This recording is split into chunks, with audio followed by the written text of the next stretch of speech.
Sehat.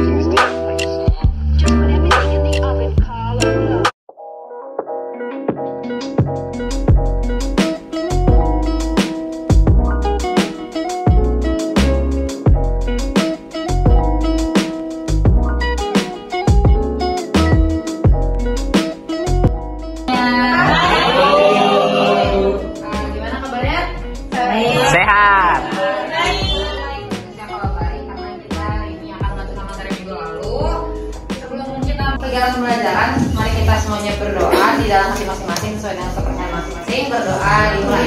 Amin. Nah, kita langsung aja mulai ya pembelajarannya. Kalau minggu kemarin kita belajar tentang interaksi sosial, sekarang kita akan belajar tentang konflik sosial. Ya, sudah pertemuan keempat.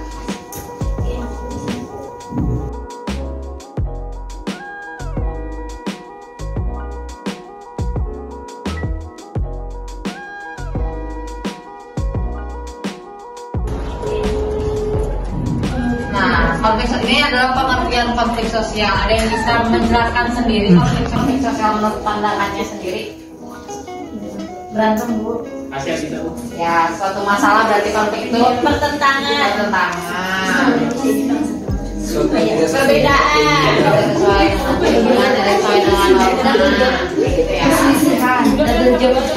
Jadi konflik ini faktanya berasal dari bahasa Latin konfliktio yang artinya saling memukul, artinya saling bertentangan ya. Jadi konflik itu sesuatu yang tidak sesuai dengan norma sosial masyarakat, yang bertentangan, terus juga apa lagi? Ya tidak sesuai gitu ya. Kalau konflik itu konotasinya berarti kita anggap negatif. Selanjutnya ada pengertian konflik sosial berdasarkan tokoh-tokoh sosiologi. Yang pertama kita belajar dari Bapak Sujono Sukanto. Katanya adalah konflik suatu proses sosial individu atau kelompok manusia yang berusaha memenuhi tujuannya dengan jalan menantang pihak lawan yang disertai ancaman dan atau kekerasan. Jadi bisa disertai ancaman, tetapi tidak dengan kekerasan, ataupun bisa juga ancaman serta kekerasan. Ada tokoh lain ya ini apa sih bilangnya pada siswa anak-anak bisa bahasa. Ada dua tokoh lainnya yang sama memberikan pandangannya tentang konflik. Selanjutnya ada pandangan konflik. Jadi konflik ini dari era ke era, dari tahun ke tahun itu selalu punya pandangan yang berbeda. Kata Robin, pandangan tradisional mengenai konflik itu menjelaskan bahwa konflik itu hal yang buruk, negatif, merugikan, harus dihindari. Nah, pada pandangan hubungan manusia itu sendiri, kalau konflik itu dianggap satu peristiwa yang wajar terjadi dalam kelompok atau organisasi di masyarakat. Jadi sudah mulai dinormalisasikan ya. Terus juga selanjutnya ada pandangan interaksionis bahwa konflik ini mendorong konflik dalam kelompok atau organisasi. Jadi konflik itu pasti akan selalu ada apabila manusia itu berhimpun dalam satu kelompok atau organisasi. Selanjutnya kata Karma, syarat konflik sosial itu ada 4. Pertama ada struktur masyarakat, ada kepentingan ekonomi, adanya pengaruh yang besar dan terlihat dari kelas ekonomi dari konflik dalam menimbulkan perubahan bentuk area. Ini syarat-syarat yang disebutkan oleh Karma. Jadi bisa disebut konflik sosial kalau mencakup 4 syarat tadi. Selanjutnya, adanya konflik kan pasti disertai dengan faktor ya. Ini ada kelima faktor penyebab konflik. Yang pertama ada perbedaan antar perorangan, bisa jadi perbedaan pendapat, perbedaan tujuan, dan lain-lain. Yang kedua ada perbedaan antar kebudayaan, yaitu perbedaan kebiasaan, ada perbedaan kepentingan juga, ada perbedaan etnis dan ras, dan perbedaan agama. Perbedaan-perbedaan ini akan memicu munculnya konflik. Next. Ada juga menurut Koster bahwa konflik ini bisa dinilai gitu sebentar atau lamanya jangka waktunya melalui 3 faktor ya. Silahkan dilihat sama. Selanjutnya ada bentuk konflik menurut Sujono Sukanto. Ada yang mau bacain? Kok baik? Betulnya? Jadi bentuk konflik dari segi span itu ada konflik pribadi, konflik politik, konflik rasial, konflik antar kelas sosial, dan juga konflik yang bersifat internasional. Ya, kalau konflik pribadi itu berarti konflik yang perseorangan ya, orang problematik berarti. Siapa nih Bu contohnya Bu?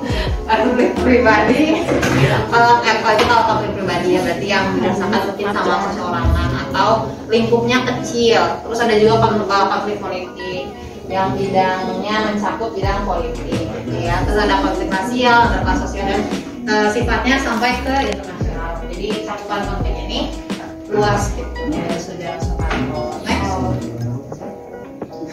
Next.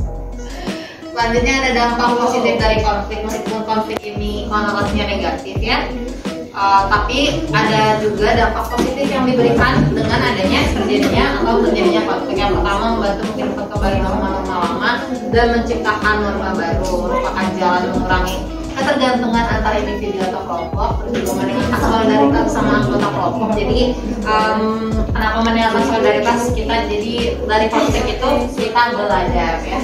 Ya supaya tidak mengulanginya, makanya setiap individu yang dalam kelompok itu sama-sama belajar untuk menghindari, makanya solidaritasnya meningkat. Lalu ada konflik dapat memperjelaskan aspek-aspek kehidupan yang belum jelas atau masih belum tuntas di telaah. Konflik memungkinkan adanya penyesuaian kembali norma-norma, nilai-nilai, serta hubungan dan lain-lain.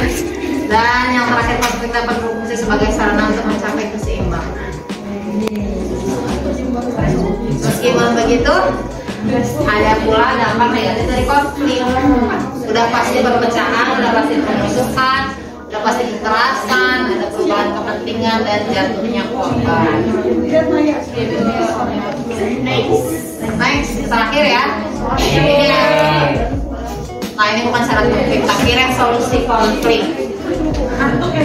Ada mediasi, konsiliasi, negosiasi, administrasi, sama pembahasan adjudikasi.